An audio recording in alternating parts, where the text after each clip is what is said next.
10ویں اور آخری بات یہ ہے کہ تم نے اذکار کرنے ہیں. اذکار، ذکر جو ہے نا، یہ انسان کے لیے ایک پناہ ہے، پناہ ہے. اور اذکار میں سب سے پہلے تو آتے ہیں صبح و شام کے اذکار. ہمارے ہاں یہ کمی ہے، بہت سارے لوگ نماز ہی نہیں پڑھتے، اور جو پڑھتے ہیں وہ سلام پھرنے کے فوراً بعد بھاگنے کی کوشش کرتے ہیں، اور اگر 2-4 بیٹھتے بھی ہیں تو وہ بھی 2-4 اذکار کرتے ہیں. ایسا نہیں ہے. صبح و شام کے خاص اذکار ہیں. اللہ کے نبی صلی اللہ علیہ وسلم ہر روز صبح اور شام کو کچھ اذکار کیا کرتے تھے. ان اذکار کی پابندی یہ ایسے ہی سمجھیں جیسے آپ کو ایک تریاق اور مجرب نسخہ ہے، اور یہ آپ کے لیے ایک بہت بڑا قیمتی نسخہ ہے. صبح اور شام کے اذکار، ان اذکار میں کیا ہے؟ آیت الکرسی ہے، معوذتین ہیں، قل اعوذ برب الفلق، قل اعوذ برب الناس. یہ 2 صورتیں نبی علیہ السلام کی 3 حدیثیں سنیے. آپ نے فرمایا ان جیسی دنیا میں کوئی صورتیں دیکھی نہیں گئی، ان جیسی پورے قرآن میں ان جیسی صورتیں ہیں ہی نہیں. دوسری حدیث میں آپ نے فرمایا ما تعوذ متعوذ بمثلہن، دنیا میں جتنے لوگ بھی اللہ سے پناہ مانگنے کے لیے جتنے بھی الفاظ استعمال کرتے ہیں، کوئی بندہ بھی ان سے بڑھ کر لفظ استعمال نہیں کر سکتا. یہ سب سے بڑے. اور آپ نے تیسری حدیث میں فرمایا، عقبہ بن عامر رضی اللہ تعالیٰ عنہ آپ کے ساتھ تھے، اچانک ہلکی ہلکی بارش ہوئی، پھر اندھیرا چھا گیا، پوری مدینے میں اندھیرا چھا گیا، گھبراہٹ ہونے لگی. آپ نے فرمایا قل یا عقبہ، عقبہ پڑھ. کہتے میں خاموش رہا. آپ نے پھر کہا پڑھ، میں پھر خاموش رہا. آپ نے کہا پڑھ، میں پھر خاموش رہا. میں نے کہا میں کیا پڑھوں؟ آپ نے فرمایا قل هو اللہ احد، قل اعوذ برب الفلق، قل اعوذ برب الناس. یہ 3 صورتیں صبح 3 مرتبہ اور شام کو 3 مرتبہ پڑھ لیا کر. آقا کیا ملے گا؟ فرمایا یکفیک من کل شیء، یہ 3 صورتیں تمہیں دنیا کی ہر چیز سے کافی ہو جائیں گی. بس ساری دنیا سے کافی ہو جائیں گی.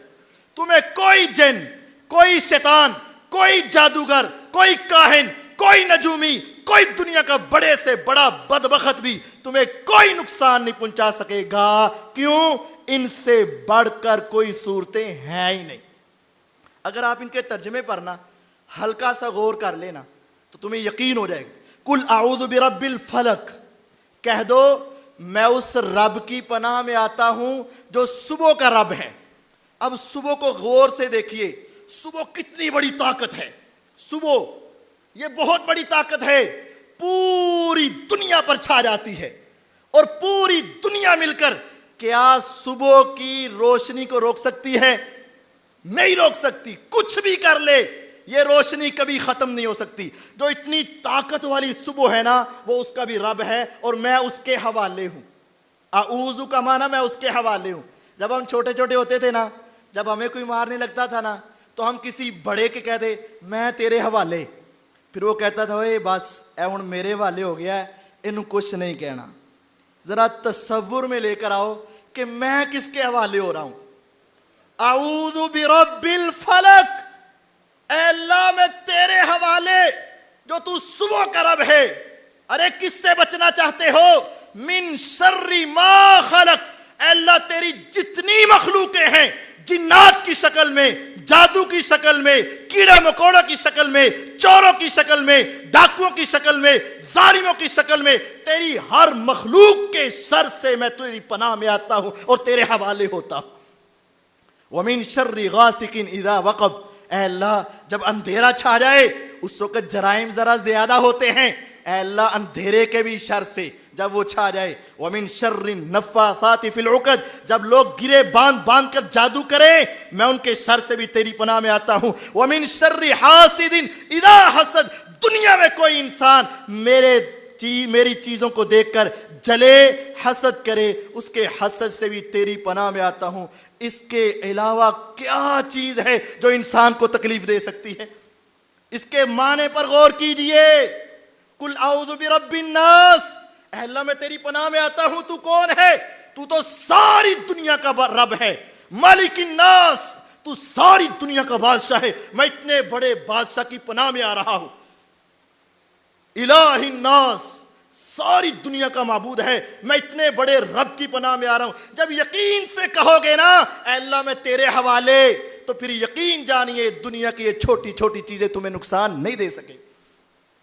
من شر الوسواس الخناس الذي يوسوس في صدور الناس من الجن والناس. نہ جن تنگ کر سکے گا، نہ لوگ تمہیں تنگ کر سکیں گے. یہ دو صورتیں، یہ بہت عظیم صورتیں.